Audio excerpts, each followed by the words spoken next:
Hello friends, welcome to Educare circle. कैसे हैं आप सभी? आई होप आप लोग अच्छे होंगे और अपने अपने घरों में सेफ़ होंगे और अपना अपना ध्यान रख रहे होंगे और पढ़ाई ध्यान से कर रहे होंगे और इसी दिशा में हम लोग काम करेंगे। और आज हमारा CGP का तीसरा प्रैक्टिस सेट है और हम आज कर रहे हैं CGP का थर्ड प्रैक्टिस सेट। और आप सबको पता है कि प्रीवियस ईयर पेपर्स करने का एक ही मोटो होता है कि हम अपनी तैयारी को जांच सकें, और दूसरा है कि हम लोग अपने मतलब किस तरीके के क्वेश्चन पैटर्न होते हैं उनको जान सकें। तो इसी के लिए हम लोग प्रीवियस ईयर पेपर करते हैं।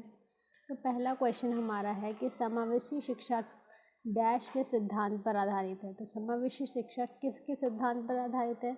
सामाजिक अस्तित्व और वैश्वीकरण के, विश्व बंधुता पे, सामाजिक संतुलन पे, या समानता एवं समान अवसर पे। तो सामाजिक समावेशी शिक्षा जो है वह सीधे सीधे बात करती है समानता एवं समान अवसर की बात करती है कि सभी को समान अवसर दिया जाए और सारे बच्चों को समान माना जाए और उन्हें एक समावेशी कक्षा में शिक्षण दिया जाए।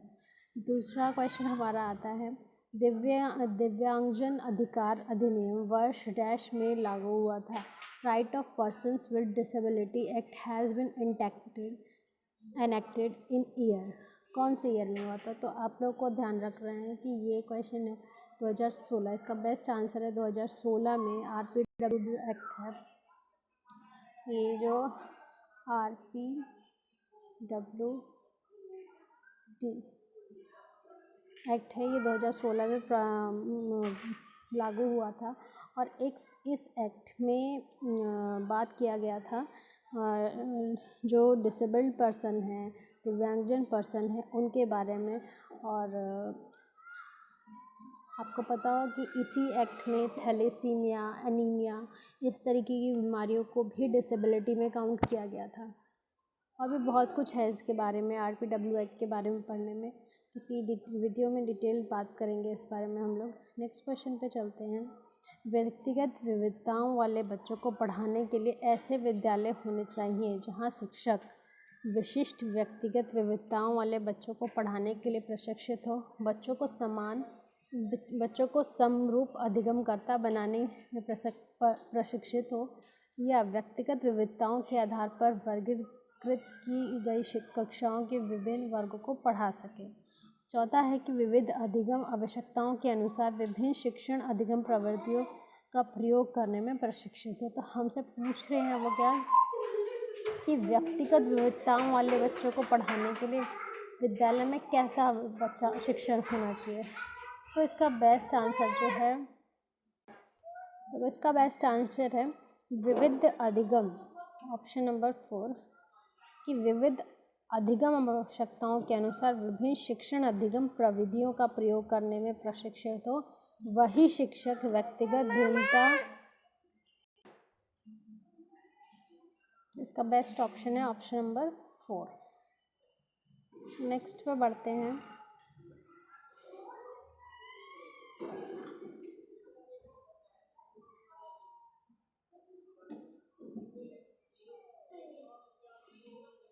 क्वेश्चन नंबर 4 पे, the right of children to free and compulsory education act 2009 ensure the rights of children with disability to free education. निःशुल्क और एवं अनिवार्य शिक्षा अधिकार अधिनियम 2009 दिव्यांग बच्चों की निःशुल्क शिक्षा के अधिकारों को सुनिश्चित करता है। तो हमसे बेसिकली पूछ रहे हैं कि जो right to education, right for childrens free education की जो बात है वो दिव्यांग बच्चों के लिए क्या एज ग्रुप होता है।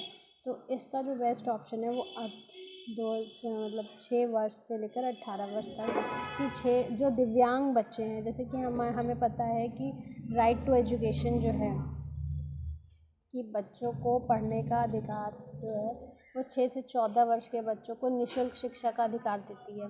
ये आर्टिकल 45 के हम बात की गई है इस बारे में। लेकिन दिव्यांग बच्चों की अगर बात करें तो उनको क्या एज ग्रुप मिला हुआ है, तो वो है 6 से 18 वर्ष तक। तो इसका बेस्ट ऑप्शन है ऑप्शन नंबर 3। आगे बढ़ते हैं। क्वेश्चन नंबर 5 है, विविध अधिगमकर्ताओं के लिए सुगम स्वरूप में शिक्षण अधिगम सामग्रियाँ प्रदान करने का तात्पर्य डैश से है। क्या कह रहे हैं कि provide teaching learning material in accessible format to diverse learners impulse. पहला ऑप्शन दिया है कि शिक्षण के सार्वभौमिक मानववादी दृष्टिकोण, अधिगम की सार्वभौमिक संरचना, सार्वभौमिक समावेशी शिक्षा के नैतिक विचार, या चौथा ऑप्शन कहते हैं हमसे कि शिक्षण व्यावसायिकता की सार्वभौमिक संहिता। तो इसका बेस्ट ऑप्शन जाता है ऑप्शन नंबर 2 के साथ, अधिगम की सार्वभौमिक संरचना, यूनिवर्सल डिज़ाइन ऑफ लर्निंग। ये पूछ रहे हैं हमसे कि providing teaching learning material in accessible format.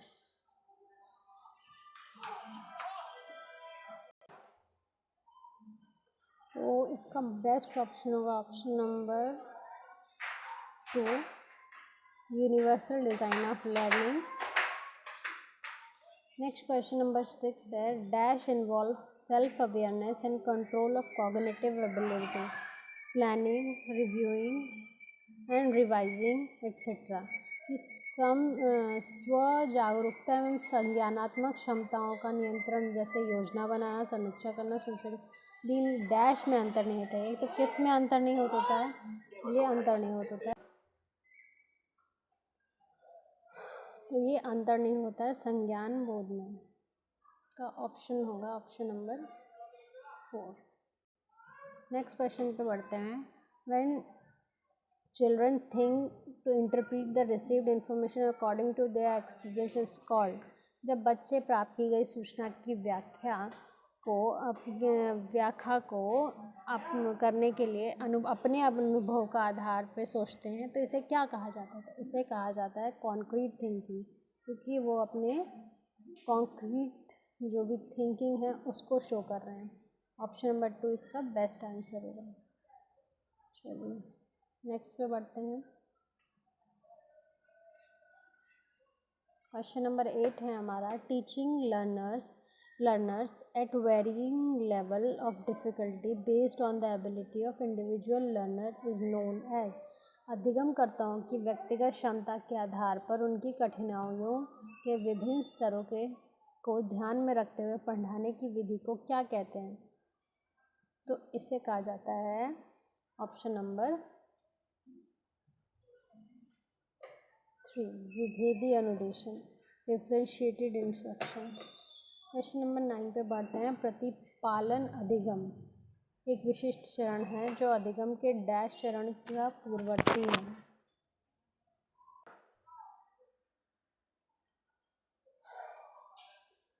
प्रतिपालन अधिगम का एक विशिष्ट चरण है जो अधिगम के डैश चरण को पूर्ववर्ती है। आत्मनिर्भरता, सामान्यीकरण, अधिग्रहण, अभिप्रेरणा। तो इसका जो बेस्ट ऑप्शन होगा वो होगा ऑप्शन नंबर 2, सामान्यीकरण यानी कि जनरलाइजेशन। नेक्स्ट है कि जजों का मानना है कि संज्ञान और भाव डैश होते हैं। क्या होते हैं? वो होते हैं एक दूसरे पर अंतर संबंधी होते हैं, एकीकृत होते हैं, या अन्योन्याश्रित होते हैं, या स्वतंत्र होते हैं। तो इसका जो बेस्ट ऑप्शन जाता है ऑप्शन नंबर 4 के साथ कि वो संज्ञान और भाव स्वतंत्र होते हैं। नेक्स्ट चलते हैं क्वेश्चन नंबर 11 पे। पहले के सीखे हुए कार्य में सुधार लाने के लिए शिक्षक को प्रदर्शन देकर सिखा रहा है। शिक्षक बच्चों को प्रदर्शन देकर सिखा रहा है। यह शिक्षण की डैश विधि का प्रयोग करना है, संशोधन विधि का, प्रतिरूपण विधि का, अनुकरण विधि का, या अवलोकन का। तो वो प्रतिरूपण जो मॉडलिंग है, इस विधि का यूज़ करके बच्चों को सिखा रहे हैं। नेक्स्ट चलते हैं क्वेश्चन नंबर 12 पे कि अकॉर्डिंग टू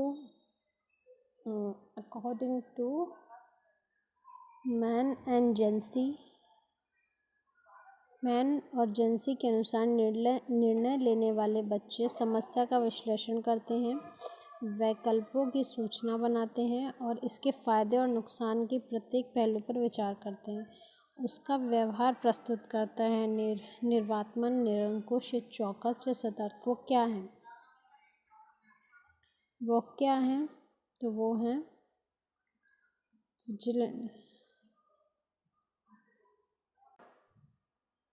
वह सतर्क है। सॉरी,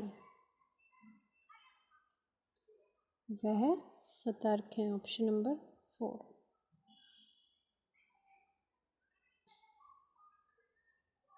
क्वेश्चन नंबर 13 पे बढ़ते हैं। एक सामान्य समस्या सुधारक बच्चा डैश विचार के आधार पर कथनों की सच्चाई या संभावना का मूल्यांकन करता है। अमूर्त, तार्किक, सृजनात्मक, सौंदर्यबोध। तो वह तार्किक, एक समस्या सुधारक बच्चा तार्किक विचार के आधार पर कथनों की समस्या या संभावना का मूल्यांकन करता है। क्वेश्चन नंबर 14 पे चलते हैं। जिस दिए गए कार्य को करते समय बच्चा स्वयं आनंद लेते हैं, अनुभव प्राप्त करते हैं, उसे डैश कहा जाता है। निर्णयात्मक प्रकार का कार्य, समस्यात्मक प्रकार का कार्य, ड्रिल, अभ्यास, या फिर कंज्यूमर टाइप टास्क, यानी कि उपभोक्ता। तो कोई कार्य बच्चे को दिया गया है, बच्चे स्वयं आनंद लेते हुए अनुभव प्राप्त कर रहे हैं, तो क्या है? यह है समस्यात्मक प्रकार का कार्य है। ऑप्शन नंबर 15 है बहुसंवेदी शिक्षण अधिगम की प्रवृत्ति में अधिगम सर्वांगीण हेतु दृश्य श्रव्य शब्द और डैश संवेदनाओं को एक साथ प्रयोग किया जाता है। यह क्या है? यह प्रत्यक्षीकरण है, अवलोकन है, गतिबोधक है, कर्ण या कोटर है। तो यह गतिबोधक है। नेक्स्ट पे चलते हैं।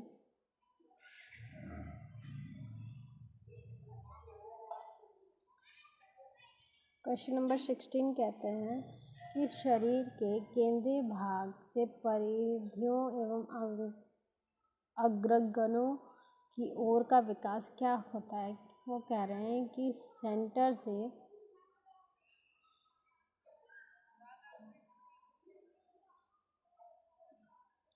वो कह रहे हैं कि पहले मध्य से वह पहले ये क्या है, ये चीज़ क्या है कि डेवलपमेंट जो हो रहा है वो central part of body toward peripheries, मतलब सबसे पहले हृदय का विकास हो रहा है और हृदय के बाद शरीर के बाकी अंगों का विकास हो रहा है। तो ये क्या है? ये प्रिंसिपल ऑफ प्लाज्मोडिक्शल है, कैस्केड डेवलपमेंट है, रेडिएटेड डेवलपमेंट है या डिसेंट्रलाइज्ड डेवलपमेंट है। तो यह डेवलपमेंट जो है प्लाज्मोडिस्टल डेवलपमेंट कहलाता है। नेक्स्ट क्वेश्चन नंबर 17 पे बढ़ते हैं। School is an institution of socialization of children. School एक इंस्टीट्यूशन है जहाँ बच्चे सोशलाइज होते हैं। ये क्या है? School activity occupy the central position. School activity है जो कि बच्चों के इर्द गिर्द सेंट्रल पोजीशन है।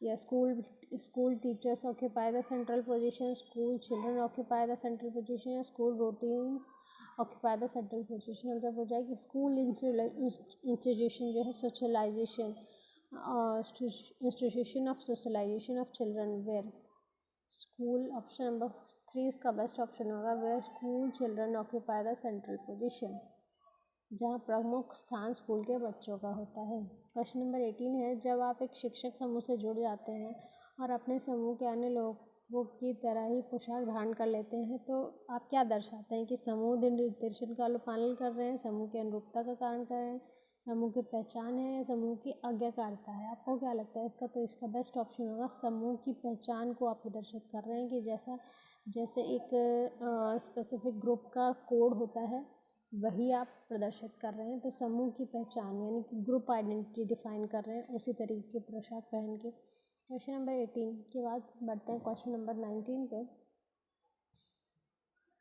क्वेश्चन नंबर 19 हमसे कहते हैं कि the concept of object permanence is attain during the पियाजे डैश स्टेज ऑफ डेवलपमेंट। की पियाजे के बारे में पूछा जा रहा है कि पियाजे जो हैं, पियाजे की कौन सी स्टेज जो है जिसमें ऑब्जेक्ट परमानेंस बच्चे दिखाते हैं। तो आपको पता ही है कि पियाजे जी के 4 स्टेजेस हैं।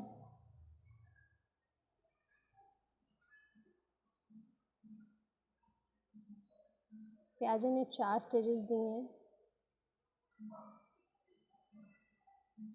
पहली स्टेज जो कहलाती है सेंसरी मोटर, दूसरी स्टेज जो कहलाती है प्री ऑपरेशनल, तीसरी स्टेज जो कहलाती है, तो ये है पहली स्टेज, दूसरी प्री ऑपरेशनल, तीसरी है कॉन्क्रीट ऑपरेशनल और तो चौथी है फॉर्मल ऑपरेशनल। तो ये कौन सी स्टेज में आपको ऑब्जेक्ट परमानेंट शो करता है, तो इसका जो बेस्ट ऑप्शन होगा सेंसरी मोटर स्टेज में, पहली स्टेज में बच्चा ऑब्जेक्ट परमानेंस। दूसरा individualized education program is planned for the perspective, यानी कि व्यक्तिगत शिक्षा कार्यक्रम की योजना डैश के संदर्भ में बनाई, किसके संदर्भ में बनाई गई, मुक्त विद्यालय शिक्षक कार्यक्रम या ई अधिगम शिक्षा कार्यक्रम, विशेष शिक्षा कार्यक्रम या बाल केंद्रीय शिक्षा कार्यक्रम। तो इसका बेस्ट ऑप्शन जो जाता है ऑप्शन नंबर 4 के साथ। क्वेश्चन नंबर 21 हमसे कहते हैं between dash month of ages most of the children begin to combine word into short sentences while speaking, कि डैश महीने की आयु में बच्चा अधिकांश बच्चे शब्द को मिलाकर छोटे छोटे वाक्य बोलना शुरू कर देते हैं। कब बोलना शुरू कर देते हैं, तो 18 से 24 महीने में बच्चे बोलना शुरू कर देते हैं। क्वेश्चन नंबर 22 पे बढ़ते हैं। बुद्धि लब्धि का या आईक्यू की अवधारणा किसने दी थी, स्टोन ने दी थी, टर्मन ने दी थी, गैल्टन ने या बिले ने, तो इसका जो बेस्ट ऑप्शन है stern. Next option question number बढ़ते हैं क्वेश्चन नंबर 23 पे। Creativity is a thought to be related to, creativity का जो थॉट है किससे रिलेटेड है, कन्वर्ज थिंकिंग पे, डाइवर्ज थिंकिंग पे, फ्लूइड इंटेलिजेंस पे या क्रिस्टलाइज इंटेलिजेंस पे, तो इसका जो बेस्ट ऑप्शन जाता है डाइवर्जेंट थिंकिंग, ऑप्शन नंबर 2 पे। क्वेश्चन नंबर 24 पे बढ़ते हैं हम लोग। The acceptable sound combination of language are specified in synaptic,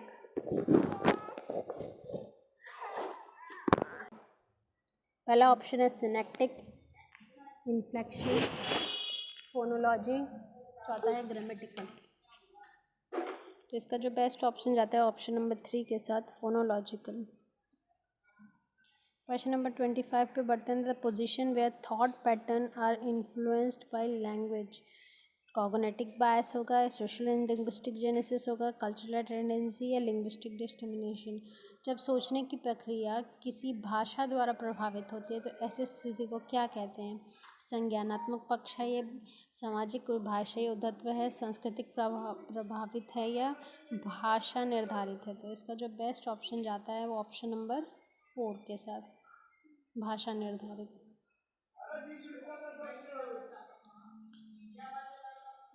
question number 26 पे बढ़ते हैं। आपने अपने अनुभवों और लक्षणों के आधार पर उपकरण में खराबी के कारण की परिकल्पना का परीक्षण कर रवि उपकरणों की मरम्मत करता है और वह उपयोग करता है। ये क्या है, मानसिक दृढ़ता है, अनुमानिक विधि है या अंतर्दृष्टि है, कलन विधि है। तो ये क्या है, ह्यूरिस्टिक मेथड है, अनुमान विधि, कि अपने अनुभव और लक्षण का जब प्रयोग करता है इंसान तो ये कहलाती है ह्यूरिस्टिक मेथड ऑफ टीचिंग। तो बढ़ते हैं क्वेश्चन नंबर 27 पे। Divya often divide the assigned job into small tasks which she can handle easily. She is using sub-goal analysis, functional fixedness, reductionism, secondary elaboration. तो वो क्या कर रही है कि वह कम करने की विधि यानी कि रिडक्शनलिज्म का यूज़ कर रही है। वैसे इसका एक और ऑप्शन भी सही होना है कि वो सब गोल एनालिसिस भी कर रही है, उपलक्ष्य विश्लेषण। जो बेस्ट आंसर होगा वो होगा रिडक्शनलिज्म। क्वेश्चन नंबर 8 है कि पुरुष और महिला की भूमिका का निर्धारण समाज करता है। ये कथन बताता है कि लैंगिकता एवं अंतर्ज्ञानिक अवतरण है, लैंगिकता एवं सामाजिक अवतरण है, लैंगिकता एवं अंतर्निर्मित अवतरण है, लैंगिकता एवं आनुवंशिक प्रतिभा है। तो इसका जो बेस्ट आंसर जाता है ऑप्शन नंबर 2 के साथ, gender as a social construct. 29 है ग्रेडिंग, कोडिंग, आंकन एवं क्रेडिट संचय प्रणाली डैश का उदाहरण है। Depict of academic progress in the report card scoring procedure of assessment of the learners achievement evaluation procedure of answer sheet in examination symbolizing position of children. तो कह रहे हैं कि grading, coding, marking, credit accumulation system ये सब क्या है। इसका बेस्ट ऑप्शन होता है ऑप्शन नंबर 3 के साथ। क्वेश्चन नंबर 30 है assessment of learner achievement helps the teachers to dash making ability grouping of learner in the classroom prepare activity log for teaching maintain the performance record of learner evaluate the effectiveness of pedagogy. तो assessment of learner क्यों किया जाता है कि pedagogy जो है उसकी effectiveness को टेस्ट किया जा सके। इसका बेस्ट ऑप्शन है ऑप्शन नंबर 4। वीडियो अगर पसंद आता है तो प्लीज़ लाइक कीजिएगा, शेयर कीजिएगा और प्लीज़ चैनल को सब्सक्राइब करिएगा। Thank you.